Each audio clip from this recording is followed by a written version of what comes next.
السلام علیکم۔ Beijing studio سے اب تک کی خبروں کے ساتھ میں ہوں رضوان عباسی۔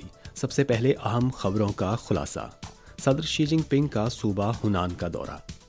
چین پاکستان کے ساتھ دونوں ممالک کے عوام کے بہتر فائدے کے لیے مل کر کام کرنے کو تیار ہے، وزارت خارجہ۔ بیجنگ میں پاکستانی سفارت خانے کی جانب سے یوم پاکستان کی تقریب کا انعقاد۔ اور اب خبریں تفصیل کے ساتھ۔ 18 مارچ کی سپہر سی پی سی کے جنرل سیکرٹری شی جن پنگ نے صوبہ ہنان کے شہر چانگشا میں ہنان فرسٹ نارمل یونیورسٹی اور بی ایس ایف شان بیٹری میٹیریل کمپنی لمیٹڈ کا دورہ کیا۔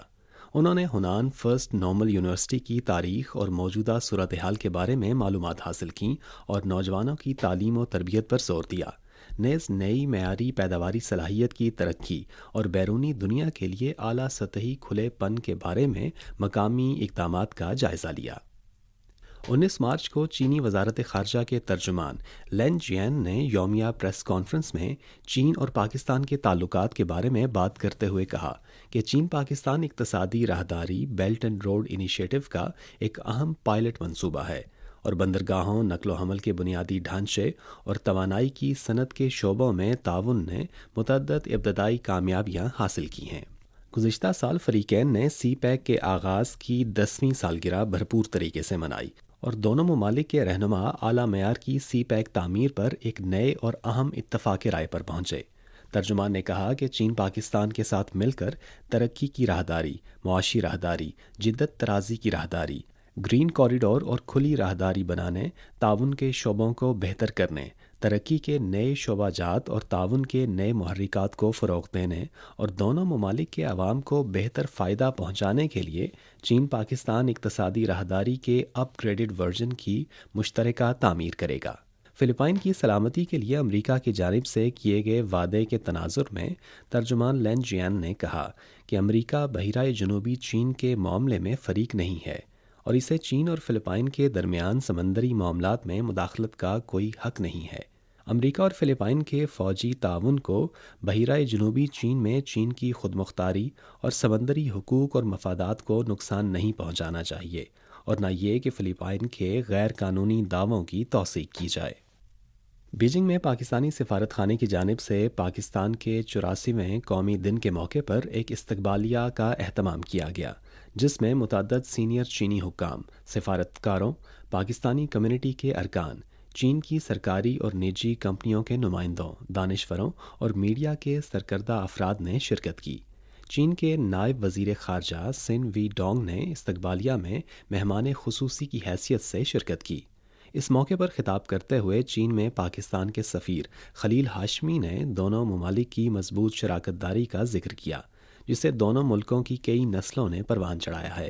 چین کے نائب وزیر خارجہ جناب سن وی ڈونگ نے ملک کی خوشحالی، خود مختاری کو برقرار رکھنے اور قومی وقار کے دفاع کے لیے پاکستان کی حکومتوں اور اس کے عوام کی انتھک کوششوں کا سراہا۔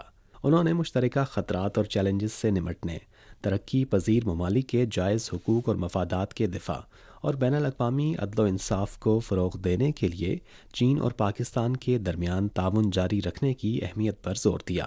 اس کے علاوہ انہوں نے پاکستان میں نئی حکومت کے لیے چین کی جانب سے نیک خواہشات کا اظہار بھی کیا اور نئے دور میں چین پاکستان ہم نصیب معاشرے کی تشکیل کا عمل تیز کرنے کے لیے پاکستان کے ساتھ مل کر کام کرنے کے حوالے سے چین کے عزم کا اعادہ کیا۔ 18 مارچ کو بیجنگ میں چائنا میڈیا گروپ اور U S China youth student exchange ایسوسی ایشن کے زیر اہتمام چینی اور امریکی نوجوانوں کے تبادلے کی تقریب friends come from far away منعقد ہوئی۔ یہ سرگرمی تبادلے اور تعلیم کے لیے کل 50,000 امریکی نوجوانوں کے چین آنے کی سرگرمی کا ایک حصہ ہے۔ سی پی سی کی مرکزی کمیٹی کے شعبہ تشہیر کے نائب سربراہ اور چائنا میڈیا گروپ کے سربراہ شن ہائی شونگ، امریکی ریاست واشنگٹن کے شہر اسٹراکون کے میئر رچرڈ والٹر موری اور چائنا ایجوکیشن انٹرنیشنل ایکسچینج ایسوسی ایشن کے ڈپٹی سیکرٹری جنرل فوبو نے تقریب میں شرکت کی۔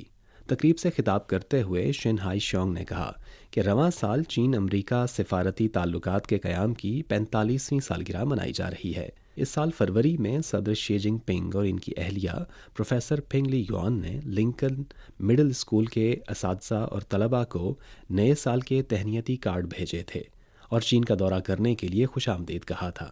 انہوں نے اس یقین کا اظہار کیا کہ اس دورے کے ذریعے ہر کوئی چین کو خود اپنی آنکھوں سے دیکھے گا، اپنے کانوں سے سنے گا اور چینی کھانوں کے شاندار ذائقوں کو اپنی زبان سے محسوس کرے گا، جس سے چین کے بارے میں ان کے احساسات اور شناسائی مضبوط ہوگی۔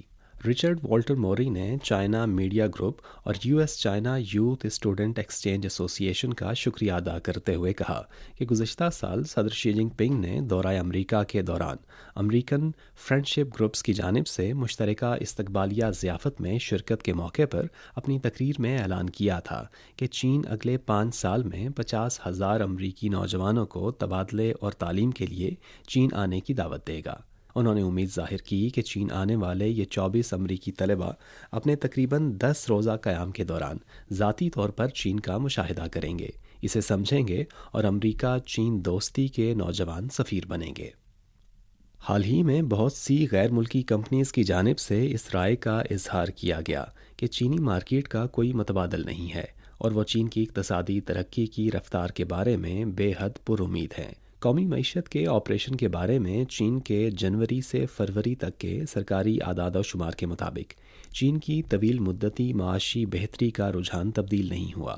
اس سال چینی معیشت کا آغاز مستحکم ہوا اور تیز رفتار ترقیاتی رجحان جاری ہے۔ اس وقت نئی معیاری پیداواری صلاحیت کی ترقی چین کی معیشت میں ایک اہم کلیدی اصطلاح بن چکی ہے، اور اس سال چینی حکومت کی ورک رپورٹ میں جدید صنعتی نظام کی تعمیر کو بھرپور طریقے سے فروغ دینا اور نئی معیاری پیداواری صلاحیت کی ترقی کو تیز کرنا بھی بنیادی کام کے طور پر درج کیا گیا ہے۔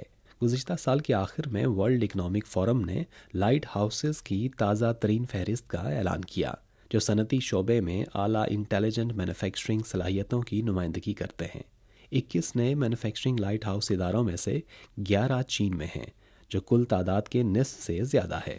چین کے بہتر کاروباری ماحول کی کشش کے باعث ہی غیر ملکی کمپنیز کی ایک بڑی تعداد ترقی کے لیے چین آئی ہے۔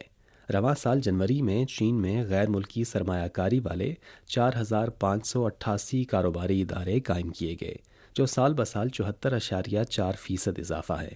مغرب کے ترقی یافتہ ممالک کی جانب سے چین میں سرمایہ کاری میں خاطر خواہ اضافہ ہوا ہے۔ فرانس اور سویڈن کی طرف سے سرمایہ کاری میں بالترتیب 25 اور 11 گنا اضافہ ہوا ہے۔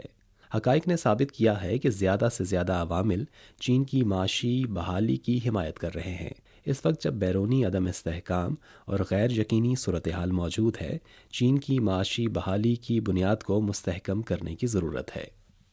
18 مارچ کو اقوام متحدہ کی سلامتی کونسل نے جوہری اسلحے کی تخفیف اور عدم پھیلاؤ کے حوالے سے ایک عوامی اجلاس منعقد کیا۔